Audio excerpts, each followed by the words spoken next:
তোমরা যদি এরকম চালের আটা মেখে নাও তোমরাও কিন্তু খেতে পারবে এক সুন্দর পিঠে।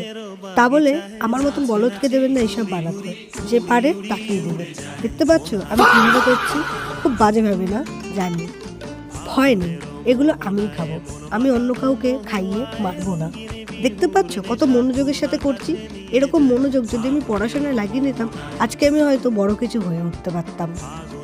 যাক গিয়ে, এরকম দুঃখের কথা নয় অন্য কোনো দিন বলবো, আজকে নয় পিঠে বানাই। দেখো তাও কষ্টের সৃষ্টি কিছু একটা তো বানিয়েছি আমি। এবার চলে আসি আমার মাম্মি, দেখো কত সুন্দর করে বানাচ্ছে গাইস, এইসব মারাই পারে বানাতে। আমরা কচু, আমরা হচ্ছে কচু একটা, খালি আমরা খাইতে পারি আর কিচ্ছু করতে পারি না।